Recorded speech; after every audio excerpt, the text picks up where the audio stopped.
राधे राधे सभी को। कैसे हैं आप सभी लोग?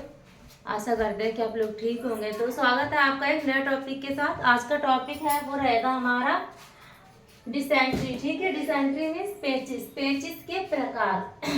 आज हम पढ़ेंगे कि डिसेंट्री क्या होता है। ठीक है, तो सबसे पहले हम इसकी इंग्लिश में डेफिनेशन समझ लेते हैं कि डिसेंट्री है क्या। तो dysentery is the intestinal infection in which patient has a heart, bloody and mucus. ठीक है, हिंदी क्या है इसकी? पेचिस आंतों का एक संक्रमण होता है जिसमें खून और बलगम वाले दस्त लगते हैं। ठीक है, पेचिस क्या है? आंतों का एक संक्रमण है जिसमें क्या होता है, बलगम और खून वाले दस्त लगते हैं।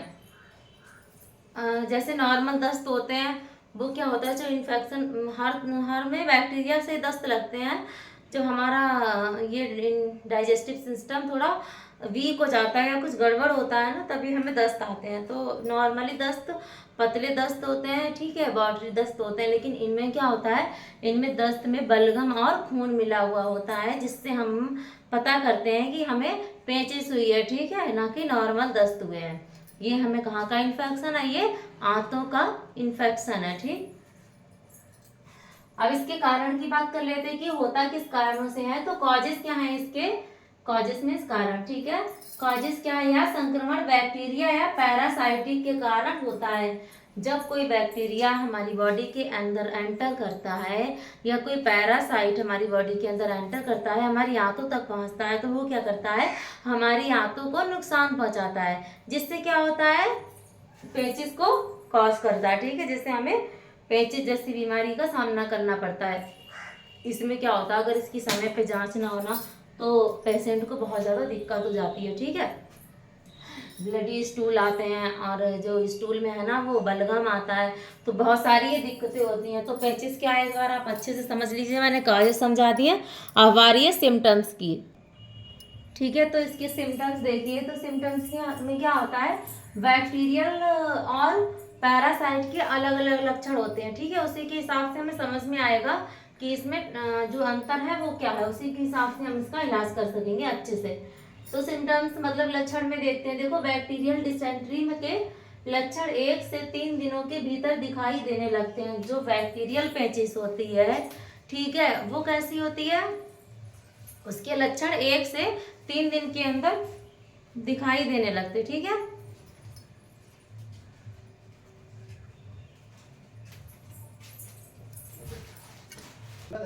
अब क्या क्या लक्षण है वो हम देख लेते हैं। ठीक है, लक्षण क्या क्या है इनमें? एब्डोमिनल पेन, ठीक है, पेट में गंभीर दर्द, बहुत ज्यादा पेट में जब दर्द होता है तब हम कैसे पहचानेंगे। और साथ में ब्लडी स्टूल, मतलब कि जो, हाँ देखो, दस्त है हमारे, उनमें क्या है, ब्लड और बलगम है, और पेट में तेज दर्द है, तो हम अंदाजा लगा सकते हैं कि हमें पेचिस हुआ है। ठीक है, उसके बाद क्या है, फीवर। फीवर मीन्स बुखार, दस्त के साथ बुखार आया हो या फिर बुखार लगातार आ रहा हो। नोजिया, मितली लगेगी और उल्टी जैसी लगेगी। ये लक्षण कितने दिनों में मालूम चलते हैं? 1 से 3 दिन के भीतर दिखाई देने लगते हैं। जैसे आज बैक्टीरिया एंटर हुआ है आंतों में, तो आज से लेके अगले 3 दिनों के अंदर अंदर हमें जो सिम्टम्स है वो दिखाई देने लगते हैं। ठीक है, उसके बाद ये तो हो गया आपका बैक्टीरियल डिसेंट्री। ठीक है, मतलब बैक्टीरिया से इन्फेक्शन होगा तब ये लक्षण होंगे।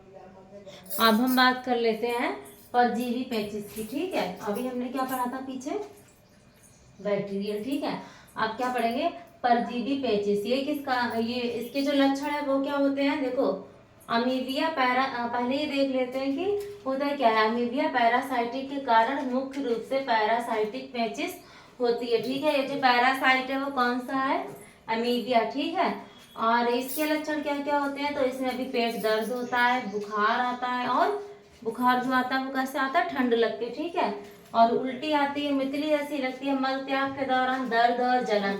ठीक है, जब हम मल त्याग करते हैं तब दर्द और जलन महसूस होती है, और थकान रहती है। ठीक है, पानी के दस्त जिसमें खून का बलगम आता है। इसके जो लक्षण है उसके लक्षणों से थोड़ा सा अलग है। ठीक है, इसके थोड़े ज्यादा सीवियर हैं, उसके थोड़े से 2-3 लक्षण थे वो थोड़े से हल्के रहते हैं। अब हम पढ़ेंगे कि ये जो परजीवी पेचिस है वो किस कारणों से होती है। ठीक है, तो अब हम बात कर लेते हैं डिसेंट्री कॉजेस। ठीक है, इसके क्या कारण है? कारण मैंने पहले ही बता दिया कि ये पैरासाइटिक और बैक्टीरियल इन्फेक्शन होता है। होता किन कारणों से इन्फेक्शन वो भी देख लेते हैं। तो है पहले इन्फेक्टेड मतलब दूषित पदार्थ खाना, ठीक है। दूषित पदार्थ जैसे दूषित भोजन है, बाहर की कोई चीज है जो कि गंदी है, ठीक है, वो हमने खा ली है। उसके बाद में क्या है, इन्फेक्टेड वाटर, ठीक है, दूषित जल पीना। अब जैसे कि गंदा पानी है, ठीक है, दूषित है, वो हम पी रहे हैं लगातार, तो हमें क्या होगा, उससे इन्फेक्शन पहुंच जाएगा। और क्या है, फिजिकल कांटेक्ट, जैसे कि अगर कोई इन्फेक्टेड व्यक्ति है, ठीक है, कोई संक्रमित व्यक्ति है और उसके डायरेक्ट संपर्क में हम आ रहे हैं, तो हमें क्या होगा, शारीरिक संपर्क करने से हमारे अंदर उसके लक्षण जो है वो आ जाएंगे। अब इसके रिस्क फैक्टर देख लेते हैं। रिस्क फैक्टर में किस किस को होने की संभावना ज्यादा रहती है, ठीक है, किस किस को होने का रिस्क रहता है। तो उसमें क्या है, अल्कोहल, ठीक है, जो कि शराब का सेवन करते हैं, जो व्यक्ति शराब का सेवन ज्यादा करते हैं उनको क्या रहता है, ये होने की संभावना रहती है। दूसरी क्या है, माल न्यूट्रिशन मतलब पोषण की कमी, जिनकी शरीर में पोषण की कमी है उनको ये संभावना रहती है होने की। तीसरा क्या है, प्रेगनेंसी, गर्भावस्था में हमारा पाचन तंत्र थोड़ा वीक रहता है और इन्फेक्शन जल्दी पहुंचता है बॉडी में, ठीक है, तो उसमें क्या होता है, ये रहने की संभावना होती है, पेचिस होने की संभावना होती है। कैंसर एंड ट्यूमर, जब कैंसर एंड ट्यूमर होता है किसी को, तब भी उसको पेचिस रहने की संभावना होती है, ठीक है। तो ये सब कारण है जिनकी वजह से पेचिस रहने की संभावना रहती है। अब इसके पढ़ते हैं डायग्नोसिस, मतलब इसकी जांच कैसे होगी, ठीक है। तो अब इसकी जांच देख लेते हैं, मतलब कि डायग्नोस कैसे करना है इसको। तो सबसे पहले हम इसमें जो पेशेंट है उसका सीबीसी कराएंगे, ठीक है, मतलब ब्लड सेल टेस्ट, ठीक है, ब्लड सेल टेस्ट करवाएंगे, उससे पता लग जाएगा। दूसरा है स्टूल कल्चर, स्टूल में अगर ब्लड आ रहा है, बलगम आ रहा है, तो हमें स्टूल कल्चर कराना जरूरी है, ठीक है, उससे पता लग जाएगा कि बैक्टीरियल इन्फेक्शन है या पैरासाइटिक है, और क्लियर पता लग जाएगा कि ये पेचिस है, ठीक है। और क्या है, यूरिन टेस्ट, पेशाब का कलर डार्क है, येलो है, ब्लैक है, जो भी है ना, उसको जांचने के लिए हमें क्या करना है, यूरिन का टेस्ट करवाना है। दूसरा है अमीबा टेस्ट, ठीक है, अमीबा टेस्ट, अगर अमीबा एंटर हुआ है तो उसमें आ जाता है। लास्ट इसका है इंडोस्कोपी, अगर मरीज की हालत बहुत ज्यादा खराब है, ठीक है, तब क्या करवाते हैं हम, इंडोस्कोपी करवाते हैं, जिससे कि पूरी तरीके से पता लग जाता है कि क्या क्या दिक्कत है, क्या क्या नहीं है। कैमरा नुमा होता है, ये माउस से डाला जाता है मुंह से और हमारे आंख तक जाता है, ठीक है, जो बड़ी आंत है वहां तक जाता है। ये फूड पाइप से लेके मुंह की नली से लेके आंतों तक की पूरी जो चीजें होती है, जो भी इन्फेक्शन हुआ है, कोई घाव हुआ है, ठीक है, वो सारी चीजें उसमें आ जाती हैं। अब हम बात करते हैं मेडिसिन की, ठीक है, इसका ट्रीटमेंट क्या है, ठीक है। तो हम अब इसका ट्रीटमेंट देखते हैं। ट्रीटमेंट में इलाज, ठीक है, इलाज क्या है इसका। अब अभी हमने जांच के लिए जो है इनका कल्चर वगैरह भेजा है, ठीक है, कल्चर के लिए सीमन वगैरह भेजा है, तो हम उसका इंतजार नहीं करेंगे ना कि जब रिपोर्ट आएगी तब हम इलाज चालू करेंगे। कुछ तो हमें मरीज को देना होगा ना उसकी दिक्कत को कम करने के लिए।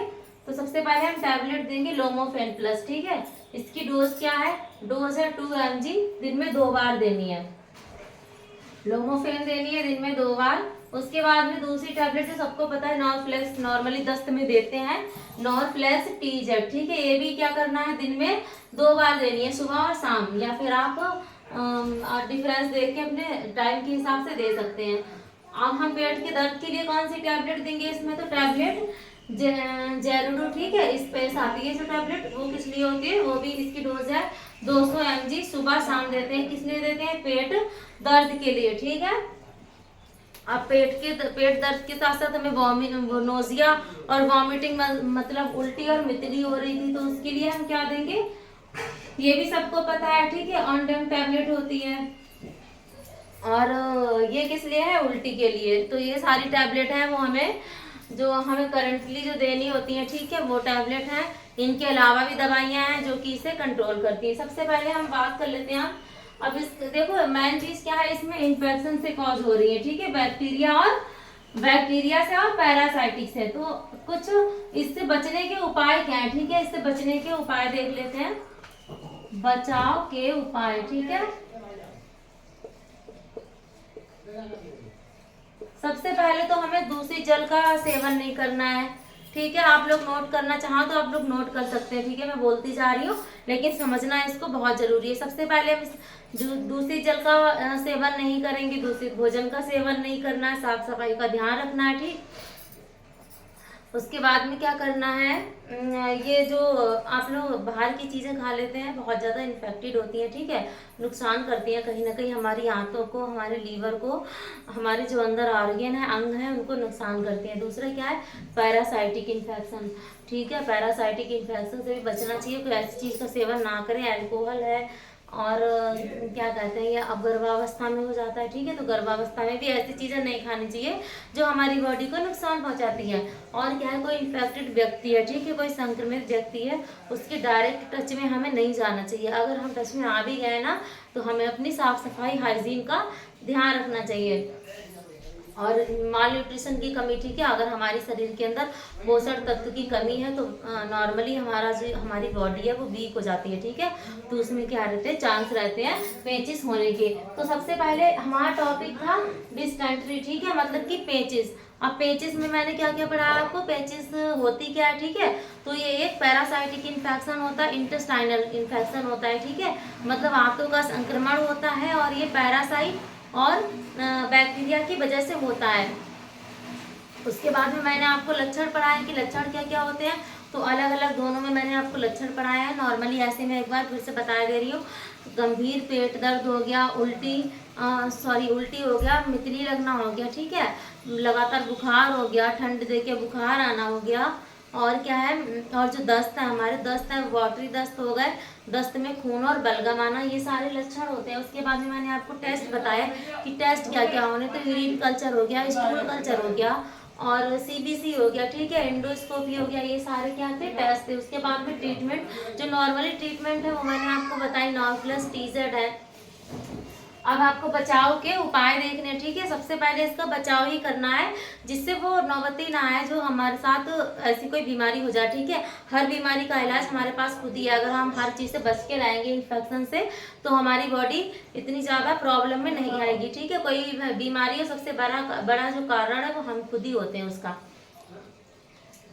तो अब हम देख लेते हैं थोड़ा बहुत इसके बारे में, हेल्थ एजुकेशन में क्या करना है। तो देखो, अगर मरीज को पेचिस हो गया है, अगर हो गया है तो क्या करना है, उसे प्रॉपर बेड रेस्ट देना है, ठीक है, न्यूट्रिशन वाली चीज़ें खिलानी है, और क्या करना है, सूप है, दलिया है, खिचड़ी है, ये सारी चीज़ें देनी है जिससे आंतें उसकी आसानी से पचा सकें, ठीक है। इसी के साथ आज की वीडियो इतनी रहेगी, ठीक है। लगता है मुझे कि टॉपिक समझ में आ गया हो। अगर नहीं आया हो तो आप लोग कमेंट में पूछ लेना, मैं बता दूंगी। और कल वाले टॉपिक में भी अगर कुछ समझ में नहीं आया हो तो पूछ लेना, मैं बता दूंगी उसमें भी। तब तक के लिए बाय बाय, राधे राधे।